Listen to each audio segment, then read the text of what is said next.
Hey everyone, and welcome to the Sunny Go One Piece podcast. On this episode, we are going to be getting into episode 707 through 709, which will cover manga chapters 768 through 770. And returning back to the present after that insane flashback, Doflamingo takes it up another notch against Law. Alright, so synopsis. So returning to the present, Law continues to press his attack on Doflamingo with a very powerful onslaught of attacks, while Luffy is left trapped trying to deal with Bellamy without hurting him down below. Now outside the palace, the remaining Straw Hats and the gladiators continue to push back against Doflamingo's executives. Alright, so differences. You know what surprised me is, despite the fact that, not a lot of story progression happens, these episodes had very few differences introduced in the anime. So the three big ones that I found was during most of the first half of episode 707, this episode is supposed to be mostly dedicated to Law fighting Doflamingo. However, anytime they cut away to Luffy fighting the clone and Bellamy, that is added filler that interrupts Law's fight, which is annoying because this is supposed to be Law's moment just after we learn the fated confrontation that these two share.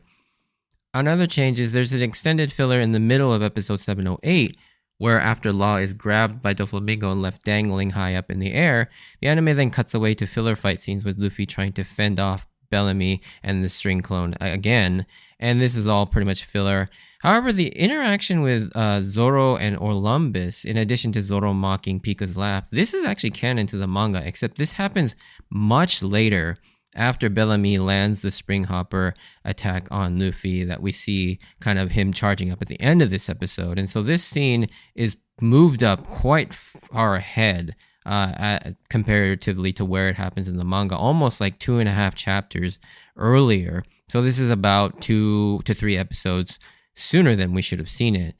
And in the manga, the scene with Law and Doflamingo is never interrupted, and they go straight into him getting his arm sliced off. And so that entire sequence is just one long sequence, which, again, yeah, it sucks that that's cut off, both figuratively and in reality. But yeah, I don't like how it keeps cutting back to Luffy and Bellamy. But I also understand, though, because when you read the manga, you don't really see much of Luffy and Bellamy, and I think for Oda, that was an intentional choice. With the amount of chapters, or with the amount of pages he has per chapter, he can only devote so much of it to so much story, and so I can understand why he would want to dedicate a lot of that time to Law and Doflamingo, especially coming off of that flashback. The last change is, in the anime, they have several more minutes of Bellamy attacking Luffy before Doflamingo releases him from the parasite ability. So the main theme of the differences in this set of 3 episodes is the fact that almost any time you see Luffy and Bellamy fighting, that's pretty much filler. It's added in there to pad out time. The only real actual moment where we see real interaction between Luffy and Bellamy and Doflamingo is that final moment where he releases him from the parasite ability, and then Bellamy starts charging up the Spring Hopper. Alrighty, so with that, let's get into the episodes themselves. So as we return to the present to start this set of episodes off, the first thing that catches my eye is the artistic design choice of the anime to make some of Doflamingo's strings this sort of rainbow color when nothing in the manga would indicate that.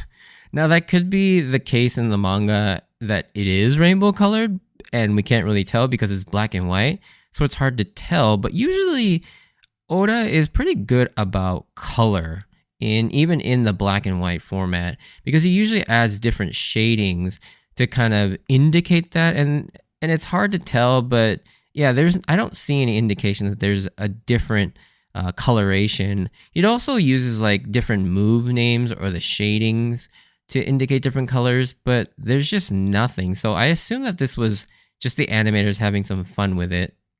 And speaking of artistic design, the animation quality of 708 is atrocious. I think it's one of the worst quality episodes in the entire series, but I'm not going to get too much into it, but it's bad, really bad.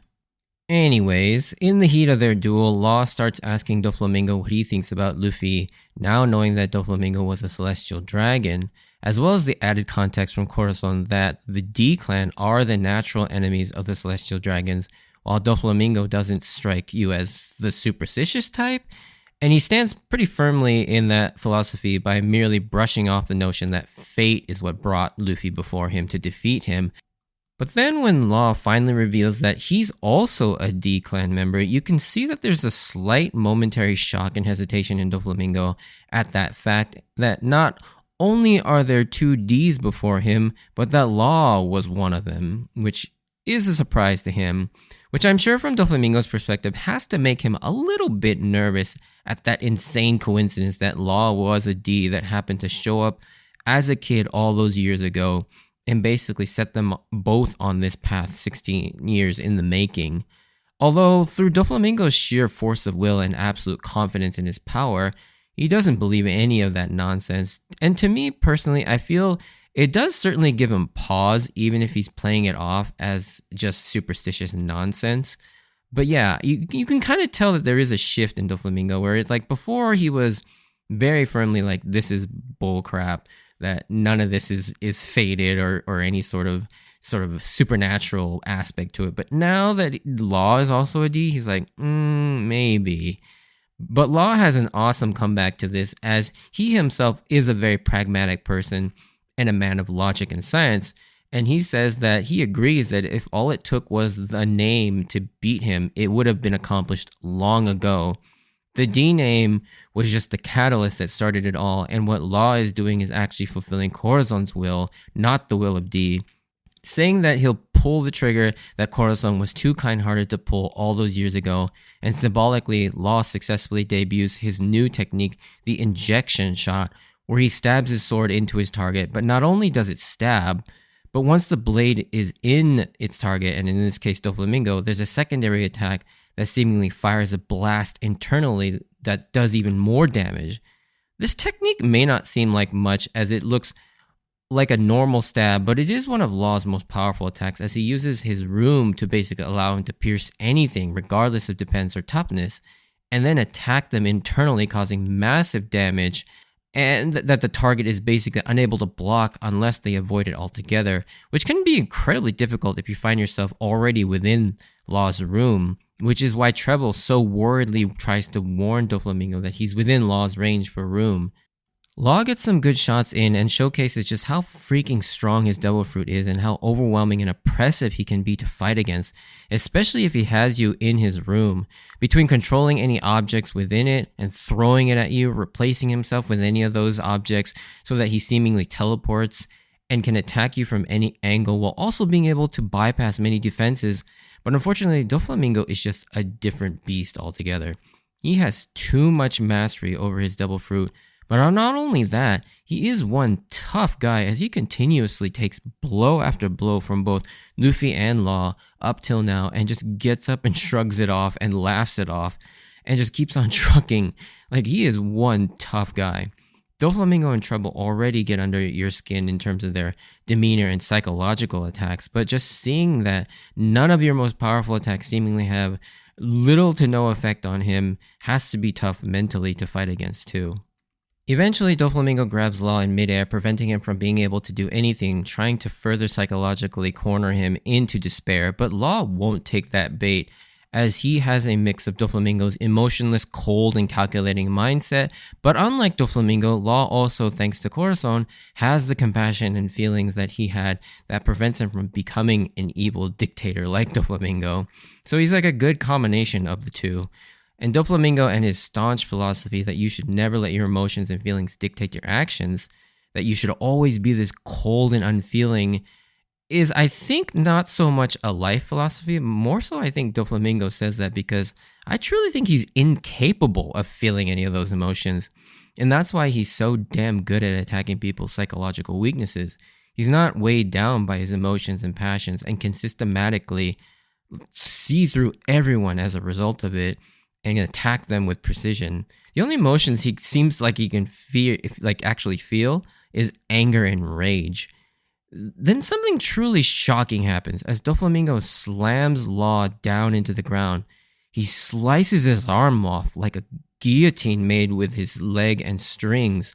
And this scene, I'm surprised Toei was allowed to show you in full, as you see Law's arm completely severed with blood coming out of both ends. and Law is just writhing in pain. Even in the manga, when I first read this, I was like, oh my god, Law just lost his freaking arm for real.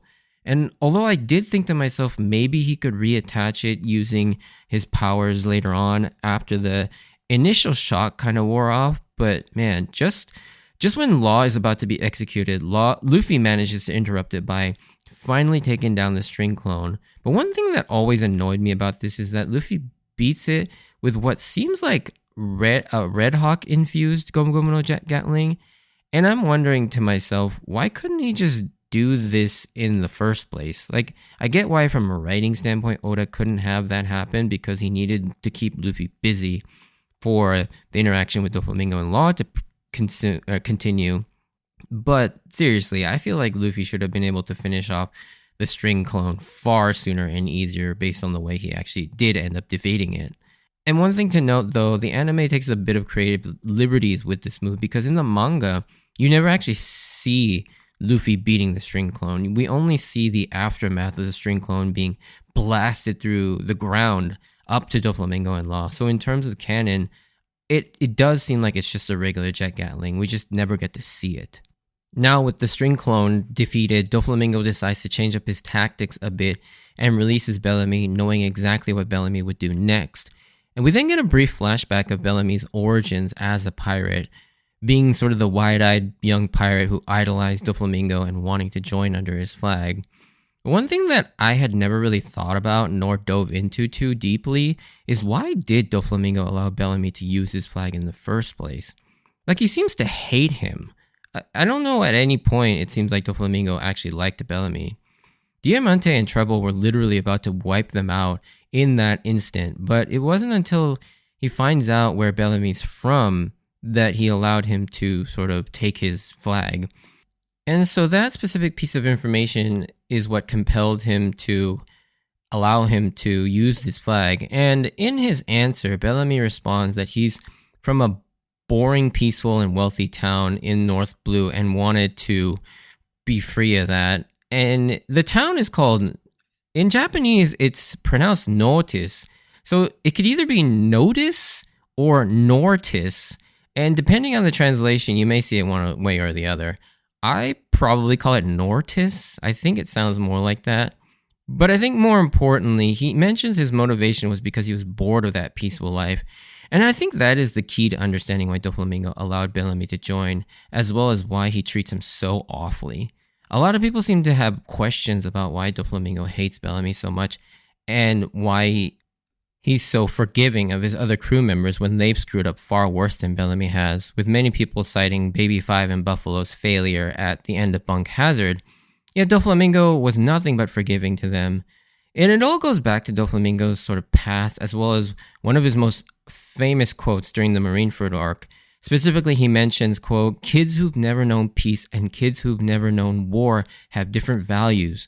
Those who stand at the top can determine what's evil."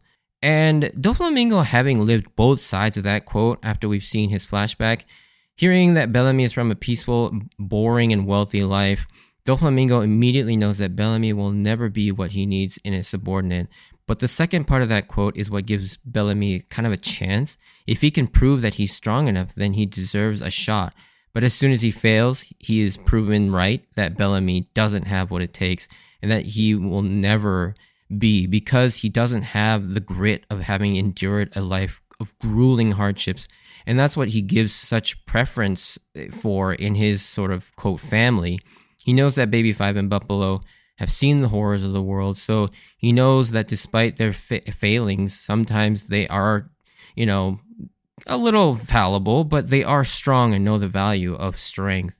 And in Doflamingo's eyes, I think Bellamy never earned it, and also Doflamingo is just a sadistic evil man that likes to torture people, particularly psychologically, which is why he kind of kept Bellamy around despite already knowing this. On a side note, it was pretty cool to see the Mocktown scenes from the Skypiea arc with Bellamy reanimated, especially the iconic one-hit KO punch to get us ready for the climax of Bellamy's fight with Luffy as he charges the same attack move that he used on Luffy, the Spring Hopper. Another really fun callback is the way the panel is framed in the manga of chapter 769 is almost identical to the way Oda framed it in chapter 232, with Luffy at the bottom of the panel looking up at Bellamy, bouncing back and forth all over the place, charging the Spring Hopper. Now, going back to the conflict out in the city, outside the palace, there's several minutes dedicated to Viola explaining to her father Riku. But this is more for us, as things have now become so all over the place and chaotic that Oda uses this as an opportunity to remind the reader/viewer all of the major players in the conflict and what the current status of everyone is at the moment. Although knowing what we know now, the statement from Viola at the end of a recap that, quote, the end of the battle isn't too far away is hilariously understated because the battle won't end for like another 30 episodes, or I guess to be exact, it's like 27.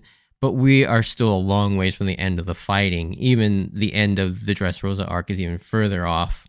Much of the remaining portion of episode 707 is dedicated to showing us what each character is up to and how their battles are going. But the two that I want to point out is Frankie versus Senor Pink. This one is just funny because it plays up the hard-boiledness even more, as it's shown that Senor Pink just stood there to take a direct hit from Frankie in order to protect an innocent cat that happened to be walking behind him, which brings a tear to everyone's eye, even Frankie himself. And the other one is Sai versus Baby 5, as by now you're starting to see a really weird pattern develop where Baby 5 keeps mishearing these like threatening remarks from Sai and her misinterpreting them for something else and blushing. The payoff to this is still a little ways off, but she's clearly developing some sort of odd romantic feelings for him, misinterpreting everything he says as signs of affection. And the last part of that interaction is kind of cute and hilarious as she yells out, "You really need me, right?" And Sai is just completely lost and just like says, "Huh?" It's just because he's absolutely confused at what is happening. And yeah, at the time, I wasn't sure if Oda was actually serious about reforming Baby 5, or if this was just going to be another gag where she hears what she wants because of her deep desire to be, and insecurities of wanting to be needed. But I do remember hoping that this was going to be legit because it would just be too funny for something like this to become a thing going forward. And speaking of hilarious, there's also that scene with Zoro continuing to fight Pika, and this character just continues to be hysterical. I think pairing Zoro, probably the most serious, no-nonsense member of the Straw Hat crew, against this character was genius. That moment where Pika's massive face appears in the stone cliffside, and he's laughing with that absurd laugh, that Pika combined with an insanely high-pitched voice is so damn funny, and it's exponentially made even funnier with how Zoro just completely cuts off Pika's monologue and talks over him saying, "Was that your laugh?" It's so ridiculous. And yeah, I can't wait to see more of this fight, to be honest, and I hate that it keeps cutting away from it. But moving to the last bit with this episode, or with this set of episodes, it ends with the fight between Hyruden and Mach Weiss, and he is thoroughly getting his ass beat, which was a little surprising considering he's an Elbaf warrior giant. You'd think he'd be a lot more powerful, but when you think about it, him fighting Mach Weiss is like if we had to fight like a fly that basically flew at you like a bullet and hit you with the force of a bus. That would be insanely difficult to hit a target so small and that hits so hard comparatively to yourself. It's almost like, fighting Ant-Man from the Marvel Universe. But Hyruden looks like he's down for the count after taking some brutal blows to his limbs, but we get a little bit of his internal dialogue to hear more about who he is. But the biggest new piece of information for me is that he has a dream to become the king of all giants, which is a very interesting thing to say because he doesn't say king of Elbaf, but instead he says all giants. And that's probably because if you remember from what Saul says to Robin in her flashback, that not all giants are from Elbaf. And in fact, the giants not from Elbaf seem to have sort of this negative view of just how barbaric in nature the Elbaf giants have shown to be. And it looks like Hyruden wants to somehow change that and unite all giants. And this character and plot thread won't actually be picked back up until just this past year, in the present year of 2025, 10 years later after this entire arc is concluded. But yeah, a few broken bones isn't going to stop an Elbaf giant warrior, and Hyrudin gets back up and takes all of Mach Vice's 10,000-ton Vice attack, which, to put it into perspective, is the total weight of like a freight train, or according to Google, the total weight of the steel that comprises the Eiffel Tower, which is insane.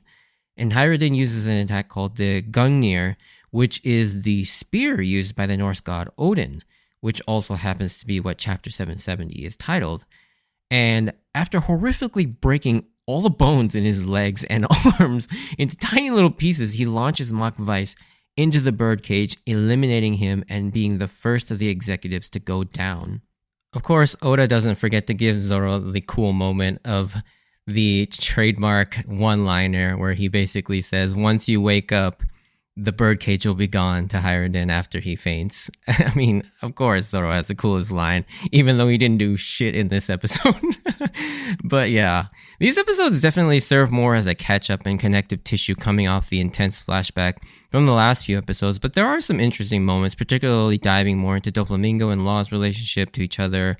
But it leaves a lot of setup in anticipation, with particularly Luffy staring down Bellamy's final attack, as well as Law having lost his arm. Like, how is he going to come back and fight against Doflamingo in trouble? But yeah, that will have to wait until the next episode. But yeah, if you did enjoy this, send me a like or comment. And if you want to join me on this journey of rewatching One Piece, please consider subscribing. Check out my Instagram at SunnyGo Podcast for updates on when I post new episodes, as well as see pictures of my manga collection and card collection.